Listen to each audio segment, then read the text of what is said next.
నా గురించి మీరు కాక ఇంకెవరో ఆలోచిస్తున్నట్టున్నారా?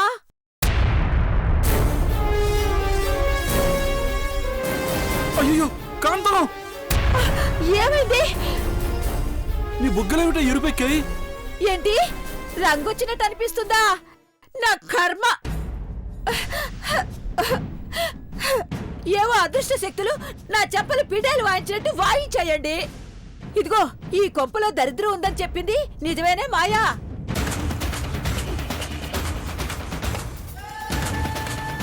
అత్తయ్య, అక్కొచ్చేస్తుంది. దయచేసి తననేమి అనకండి. భూతం వస్తున్నట్టు భయపెడతావేంటే? గీతమైనా దెయ్యమా వెంటనే కాళ్ళకి పని చెప్పడానికి?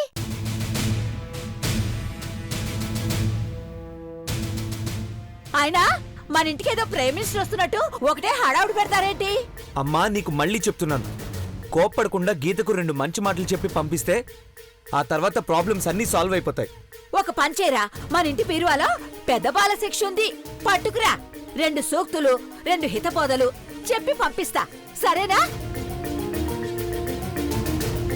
కాంతం, ఏంటి? శాంతం శాంతమే, ఇది వెటకారాలనుకునే టైం కాదు. అవతల గీత బయలుదేరింది. అవునత్తయ్య, గీతకొచ్చేస్తుంది. ఇదిగో అమ్మాయి, అక్కొస్తుంది నక్కొస్తుంది అంటే కుదరదు. నాకు నచ్చినట్టే ఉంటా, నాకు తోచిందే చేస్తా, అంతే. అమ్మా ప్లీజ్, 10 రోజులు కాకపోయినా ఈ 10 నిమిషాలు మేనేజ్ చేయి, నీకు దండం పెడతాను.